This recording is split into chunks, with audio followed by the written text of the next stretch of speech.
So, at a different time of day, late on the night before the American presidential inauguration in 2009, I received an urgent message to go pick up a package at a random address in Washington, D.C. I was wearing a tuxedo. I was at the inaugural ball. The next day, I was supposed to enter the White House as a lawyer for the new president. But I slipped out of the ball and I ran in the rain to the designated address where the doorman of the building handed me a plastic grocery bag bursting at the seams with 3 thick binders. My name was written on a Post-it note stuck to the bag. Jason Bourne, it said. No. But I was supposed to bring the binders with me into the White House the next day. For the next 3 years in my service in the White House counsel's office, those binders would become my Bible. They had been left for me by a lawyer from a previous White House, and they contained in them memos dating to the Eisenhower era that White House chiefs of staff and counsel had sent to executive branch officials explaining what they could do and what they were not allowed to do in the performance of their duties. And if White House staff had questions about those things, I'd just consult the binders. And if the binders didn't contain the answer, I'd call the lawyer who did my job for President Bush. And if he didn't know, we'd call the lawyer who did it for President Clinton.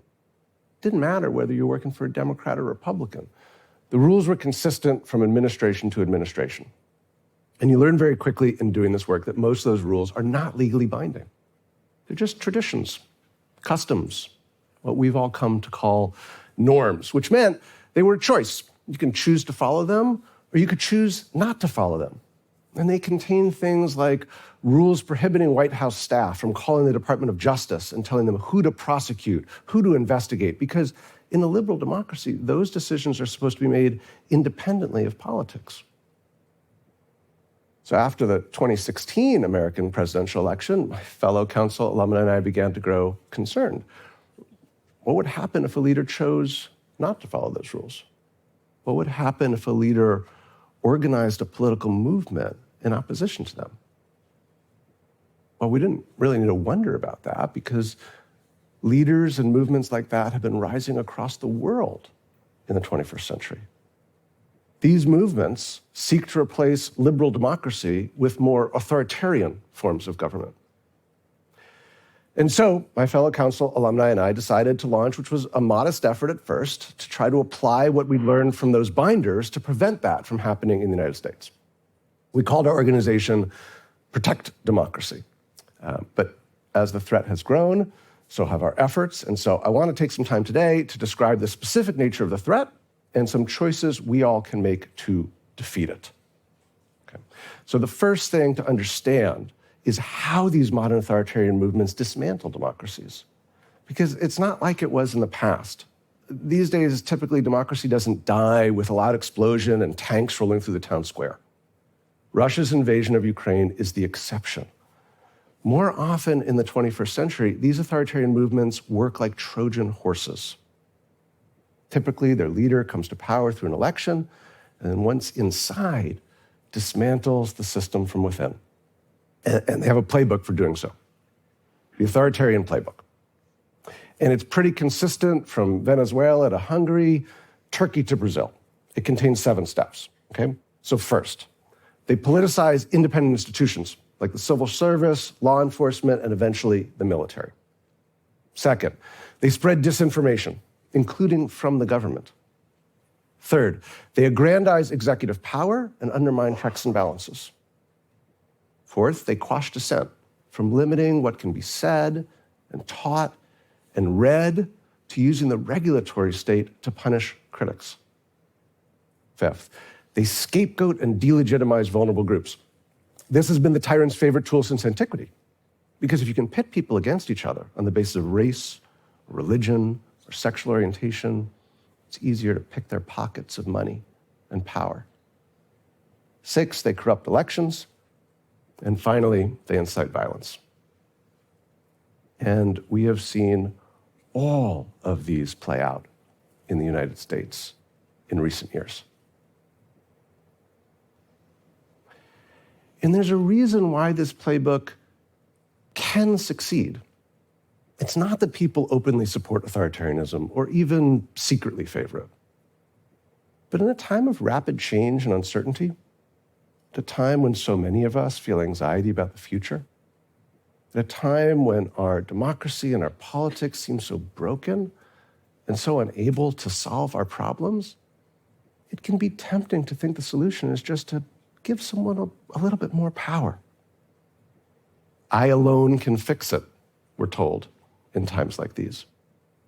And the truth is, an all-powerful leader can cut through the morass. They don't need to negotiate legislation or overcome filibusters or defend their policies in court. They can just do it. Mandate that more housing be built, that we train enough doctors, that we make our system ruthlessly efficient, maybe discard people who are unproductive or who have disabilities or who are just old.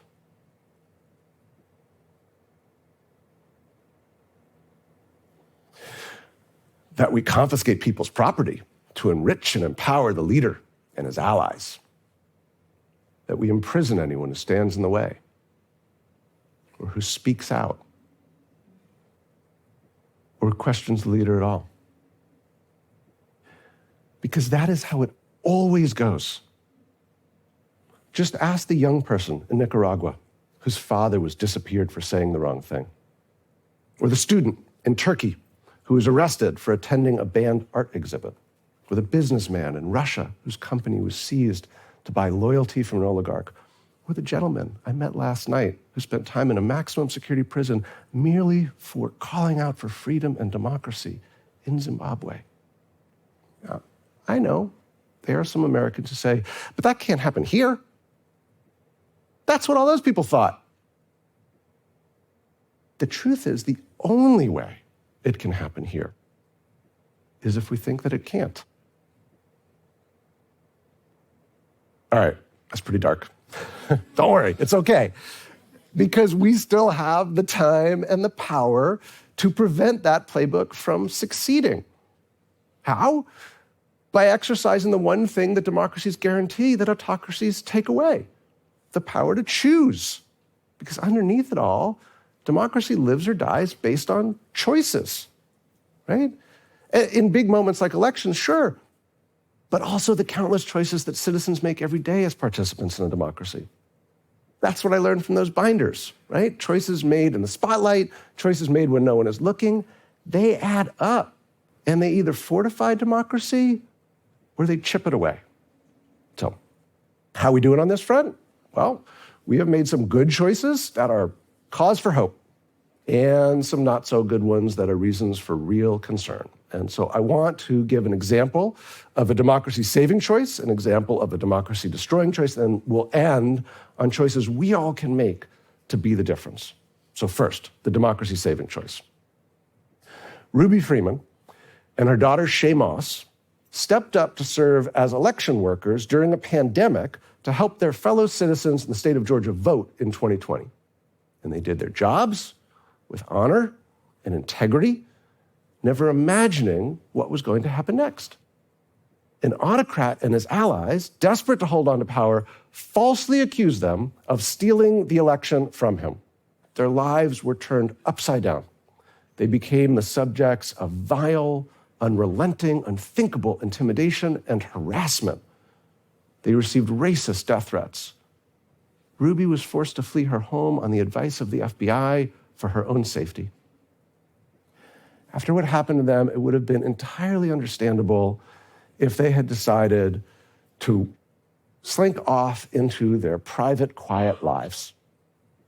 And had they chosen to do that, we would have moved that much further away from protecting democracy. But they made a different choice. They chose to stand up.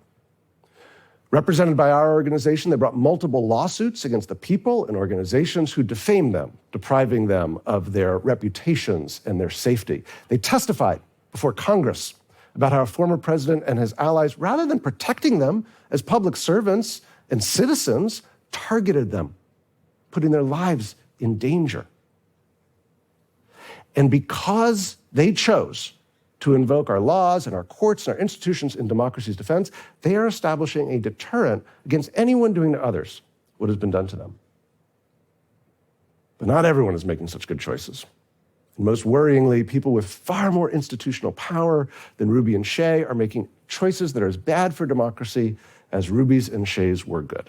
So, a brief lesson from history.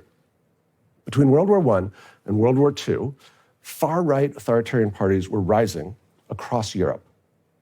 In Belgium and Finland, the mainstream center-right parties saw those on the right flank for what they were, threats to the very foundations of their democratic systems. And so they did the hard thing. They chose to unite with their traditional opponents on the left to block the autocrats from power. In Italy and Germany, the mainstream center-right parties made a different choice. They calculated that they could ride the energy of those on their far right to power, and then once there, sideline the extremist leaders. And we know how tragically that turned out. Well, in recent years, too many on America's center-right have made a similar calculation that they too can ride the energy on the extremist right to power and then sideline the extremist leader. They still have time to make a different choice, because protecting democracy requires people who disagree about politics and policy to put those differences aside when the very foundations of self-government itself are at risk. Now, the choice that Ruby and Shea made and the choice too many center-right electeds have made are representative of thousands of similar choices that are being made on each side of the pro and anti-democracy ledger. Add it all up, you basically get a draw in which our democracy is teetering on the edge. But therein lies our opportunity to tip the balance, because we all have choices to make as well. Yes, to vote, and we must do that, but just as importantly, choices about how we relate to one another as citizens. I know it may seem like a quaint notion, but how we act towards one another is fundamental to democracy. These are the habits of the heart that Alexis de Tocqueville credited as being responsible for the maintenance of a democratic republic in the United States. Because how our elected officials behave and how our government functions is almost always downstream of how we act as citizens. If we meet our neighbors' differences with suspicion and fear and hostility, our elected officials are likely to do the same. And authoritarians thrive on that sort of division and hatred. Autocrats want to feed our fears, because when we're afraid, we're more likely to see a strong man as a necessary means of protection. But if we make a different choice, we choose to meet our neighbors' differences as opportunities for curiosity and for connection, our elected officials will eventually follow suit as well. And then we put democracy on home court advantage against authoritarianism. But right now, kind of acting too much out of fear, right? Fear our democracy is dying, and that's causing us to be hostile to one another. And I will admit, I am guilty of this too, right? So I want to share something I've been reflecting on that is helping me reorient how I think about and approach this moment. It's a verse from a Leonard Cohen song, appropriately titled Democracy. And it goes like this. It's coming to America first, the cradle of the best and of the worst. It's here we got the range and the machinery for change. It's here we got the spiritual thirst. It's here the family's broken, and it's here the lonely say that the heart has got to open in a fundamental way. Democracy is coming to the USA. You know, we tend to think of the moment we're in negative terms, as a dark and scary time portending the end of democracy. But in our long journey as a nation and a world, in our long quest to achieve the thing we've aspired to but never had, a truly inclusive, multiracial, multi-ethnic, multi-religious democracy, each major advance towards that goal has been preceded by a crucible of crisis and conflict. When brave Black Americans marched across the Edmund Pettus Bridge in Selma to secure the right to vote, there's no downplaying the pain and suffering, cracked skulls that they endured, but they led our nation to the fuller democracy on the other side. think we're living through a similar moment. The last gasp of an old order making its final stand against the future. And if we do as the lyrics suggest, if we open our hearts in a fundamental way to each other, on the other side of this crisis, democracy, true democracy, I am confident is coming to the USA. Those binders that I inherited that night in 2009, they never made it past that administration. When the new administration came into office, there was no one for me to give them to who would honor them like so many had before. So I'm giving them to you, to all of us.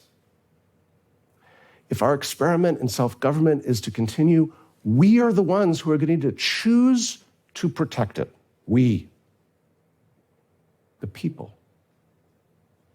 We have this choice because that's what democracy protects. Democracy is about having choices. Authoritarianism is about not having them. Make the wrong one, and we can absolutely lose that freedom. But ultimately, the final choice will be ours. Thank you.